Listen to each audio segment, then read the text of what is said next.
We believe in the future of sustainable agriculture. We know the integral role agriculture must play in feeding a growing world population. And we champion responsible stewardship of this generation's resources so that the next generation may also prosper. We're committed to recognizing today's leaders and supporting tomorrow's. We're the Responsible Nutrient Management Foundation. Hello and welcome to this special presentation from the Responsible Nutrient Management Foundation. Hi, I'm Brian Hefty, and with me now is Troy Bancroft. He is with Agriculture Liquid Fertilizer, and he's a founding member of the Responsible Nutrient Management Foundation.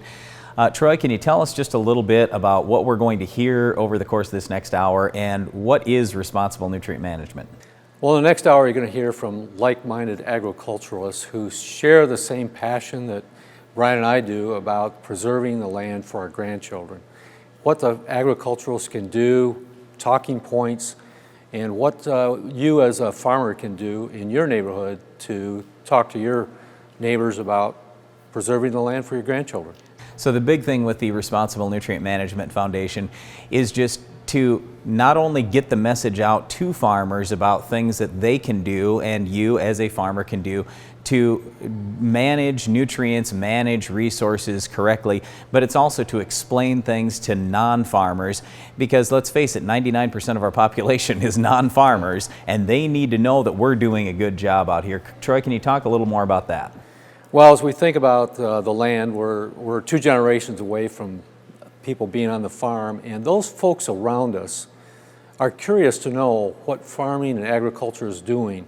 When they see the big equipment in the field, when they see people spraying, they don't understand it. We, as agriculturalists, assume that these people understand what our jobs are and what we're doing. But we need to take the lead and make statements in public forums and be activists in our own community about what we're doing to preserve the land.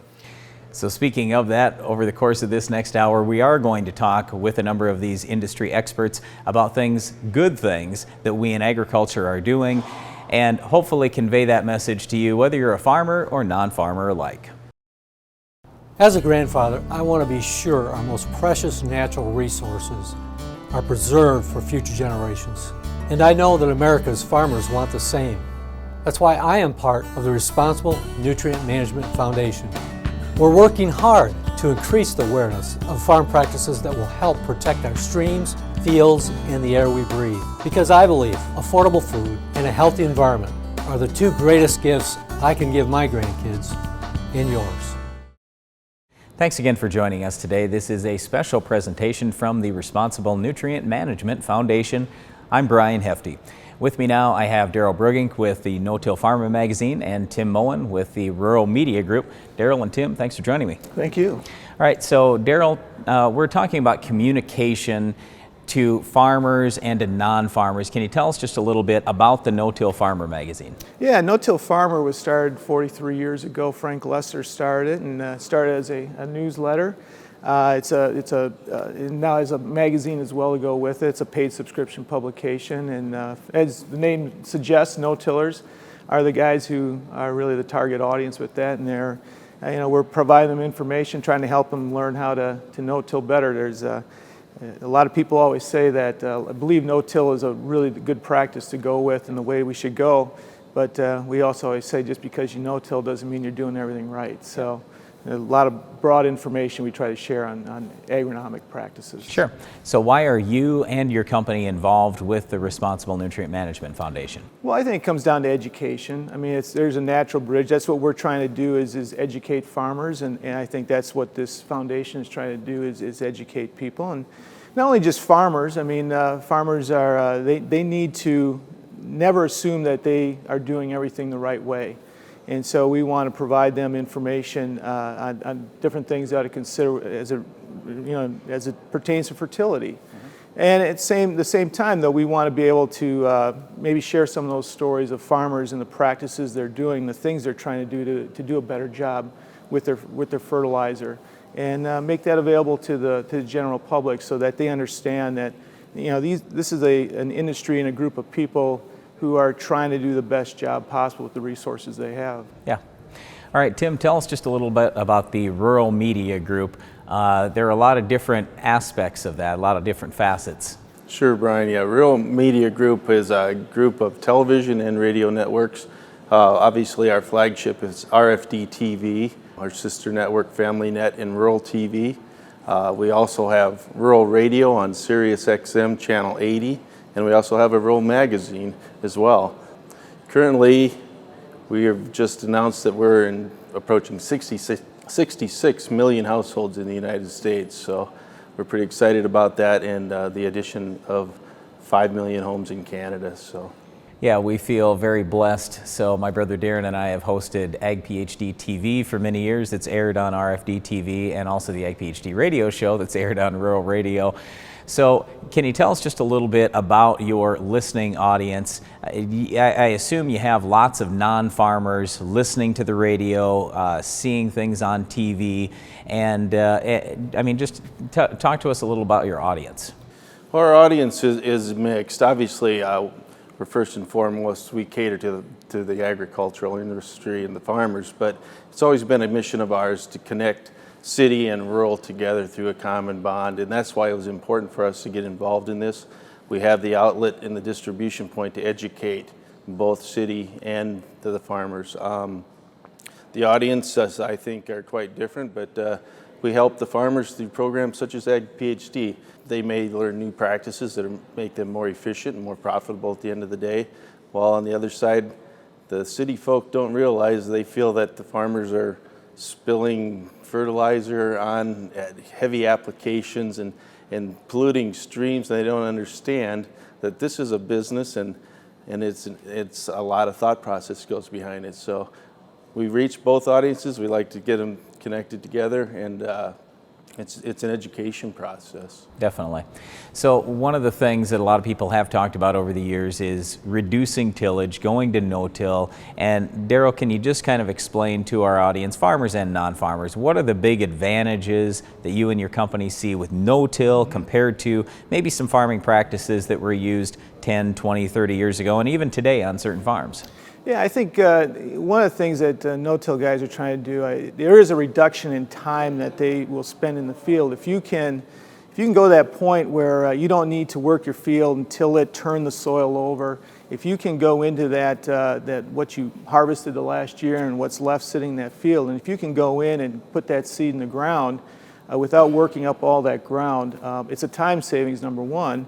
But number two, you're also, erosion control is a big benefit of it. When you're working the soil up, you're loosening it up, and when we get these large rainfall events that we seem to get more of these days, you got an opportunity for water to pull soil out of the field. So you're trying, from an erosion standpoint, you're trying to protect that soil by leaving that layer of residue that was from the leftover crop. And there's some soil benefits to it. I just think myself, as I live in town, and I actually have a little compost pile. If you think about what they're trying to do and not disturb the soil and turn it over, it's kind of like what happens with my compost pile. When I go in and open that up after having not touched it in a couple years, I mean, the soil there it's really vibrant. You've got a lot of earthworms, a lot of microorganisms and things in there that are really beneficial for your soil and really have a good payback for the farmer with his crop. So there are a lot of benefits to it with no-till. It's a challenging, it's very challenging for farmers because you do get into some situations where you have cold springs, you've got wet soils. It may take a little longer for that soil to warm up and dry out before you can plant and get that seed to establish. But the guys who have done it long term and been successful with it really believe heavily in it that's the best way for farming to be practiced. Well, one of the big things is you're able to build the soil a lot more quickly, build up soil organic matter, and like you say, get that soil life really going. And a lot of people think of the ground as just dirt, but I mean, it's alive. If you can get all those things working for you instead of necessarily working against you, you're in a lot better shape. But I mean, farmers are able to do this today with modern technology. They couldn't really do much of this. I think about, so I was saying a little bit earlier about my grandpa and my great-grandpa farming some of the same ground we have.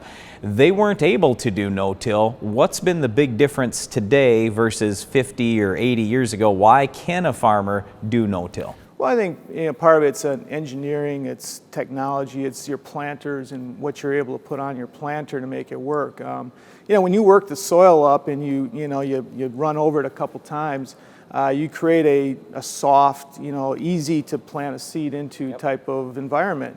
In a no-till system, you've got old corn stalks, you've got old crop residue, you've got a lot of things you have to go through to get that seed into the ground and get it placed perfectly. So the folks out there who have created row cleaners that you put on your planter, which helps move that trash out of the way, the gauge wheels that help to put that seed, the seed into the ground, and then closing wheels, that little slot that you make with your planter, the ability to, with closing wheels behind, to close that soil back up over the seed so you've got good seed to soil contact and that seed can germinate and start growing. It's things like that that have been, that guys, a lot of it has been created by farmers. They're the ones who came up with the ideas and said, I got to try and make this work. How do I make it work? They've been the creative ones, and today we've got a lot of different tools that farmers can use to make no-till work. Yeah, the other big thing that I think about is pesticides. And right away when people hear the word pesticides, they think, oh my goodness, it's poison that's going to kill us all. But a lot of the pesticides that we use on our farm are really natural products. I mean, the insecticide that we use most commonly comes from the chrysanthemum flower. And when we talk about Roundup, people think, oh, Roundup's a bad thing. Well, the enzyme that Roundup attacks is not even found in human beings. There's no possible physical way that active ingredient could hurt a human being. So Tim, talk to us just a little bit about some of the comments you get from non-farmers and how your network tries to address those when there are these big misconceptions out there. Well, that's right, Brian. I think there's a huge misconception. The education that needs to be done is never ending. The people feel that the pesticides are being applied too heavily, and through programs such as this and infomercials and advertisements for the Responsible Nutrient Management Foundation, I think we can help educate these people that this is a business, we're not wasting, and that these products that we're using are safe for them and the food that they consume.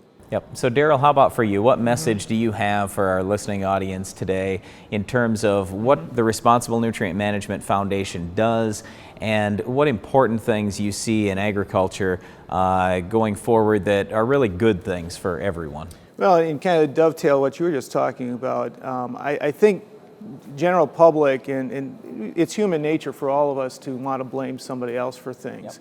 Yep. Certainly, farming and farmers do have to take responsibility for what they contribute to. We talked about what some of your folks have talked about what's happened in Toledo and what's happened with some of the algae blooms. So certainly, farmers have to take their responsibility for what they do. But I think sometimes homeowners and that don't realize the fertilizer that's put on their lawn can also be washed off into the sewer systems and end up in the water. And there's industrial waste that occurs too. So we all have to take our role in it. And certainly farmers are not unlike anybody else. They are business people, and number one, they do not want to apply anything more than what they need. Fertilizer, for example, if it is not the most costly input on a farm, it is one of the most costly inputs. And so, why would they want to put any more fertilizer on than what they need to grow that crop and grow the food that our world needs? So they are taking a hard look, and I know that's something that we try and do with our publication to educate people and show different ways of doing things that can reduce the amount of fertilizer they apply, and also look at ways how they apply it and maybe when they apply it, that the plants can take it up more efficiently and not leave it susceptible to loss and getting out into the waterways. So, I think for the non-farming public, they need to realize that that farmers as a whole are looking to do their part. They're looking for solutions. They've been handed a great responsibility here with these natural resources we have, and they want to take care of it. In general, the farmer wants to take care of it, and he wants to turn that farm over to the next generation in better shape than when he got it. Yeah, I agree 100%. I think the communication is just incredibly important, and that's why we're talking about this today. So Tim, thanks a lot for being on the show. Daryl, thank you. Thank you. We'll be right back with more from the Responsible Nutrient Management Foundation. Stick around. We believe in the future of sustainable agriculture. We know the integral role agriculture must play in feeding a growing world population. And we champion responsible stewardship of this generation's resources. We're committed to recognizing today's leaders and supporting tomorrow's. We're the Responsible Nutrient Management Foundation. Log on today. Welcome back. Once again, this is a special presentation from the Responsible Nutrient Management Foundation. With me now, I have Alan Heggie and Newt Lingenfelter with Heggie Manufacturing. Guys, how are we doing today? Doing great. Good.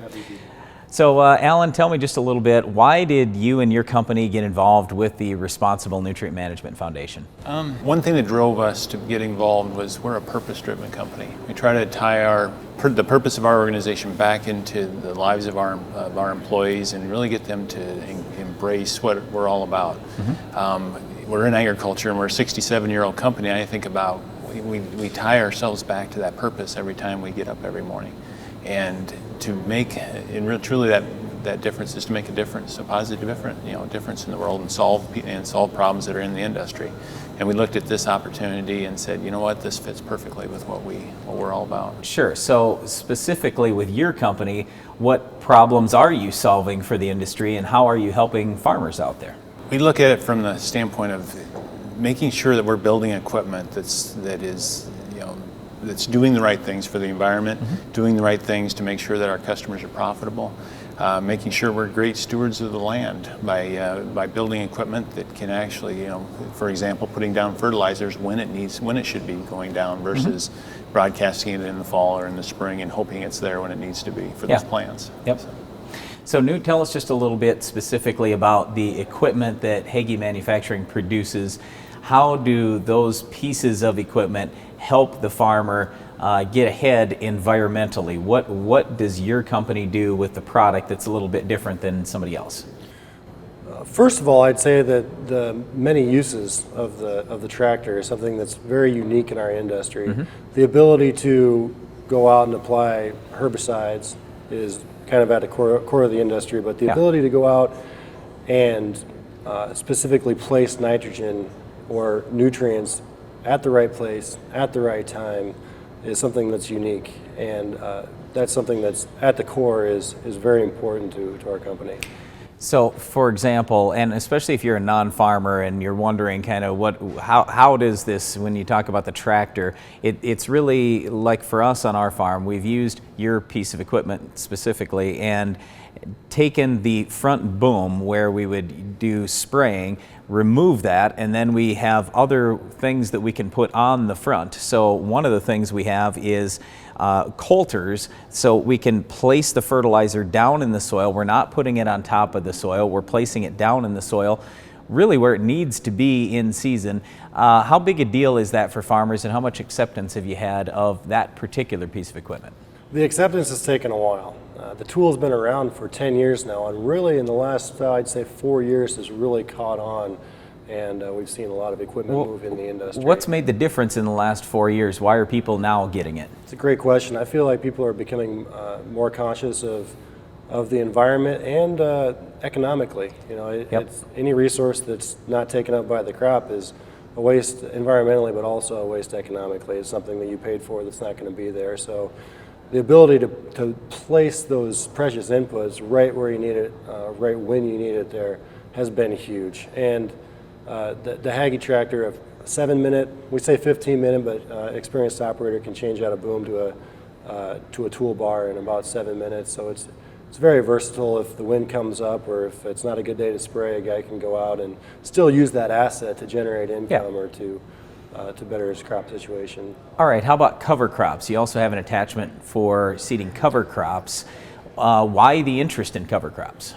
It goes back to our core and being better stewards and encouraging or being part of our customers who are better stewards. Being factory direct, we're able to stay very close to the pulse of our customers. And we've set up our product development process, if you will, in a way that we can stay very close to the progressive customers, and we're able to rapidly build prototypes or a set of equipment for those customers. And that's kind of how we got into cover crops. It was something that some of our customers were asking for. There seemed to be a lot of rattle in the industry about it. Yep. Maybe not something we want to launch full stream yet.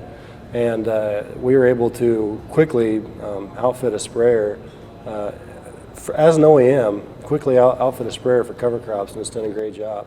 Yeah, and one of the nice things with cover crops, not only does it help build the soil, depending on the cover crop that you're using, but also it can use nutrients that are just sitting there, and maybe we're going to be just sitting there for the next 6 months or so. It can use them right now, basically tying them up in the short term, and then make them available during the next growing season. So that's a real big factor. Yeah, the more that we study cover crops, it seems the less we know. And it's going to be very site specific. It's going to be very intense. The culture that you put out there for cover crops, whether you want to break up compaction, sequester some nutrients, reduce surface erosion and runoff, or may use it as a forage. Yep. So Alan, what message do you have for non-farmers who are watching today? Why should they believe us in agriculture when we tell them, hey, we are responsibly managing our nutrients and our other resources? I think that one thing that we need to, that non-farmers need to know is that farmers really care.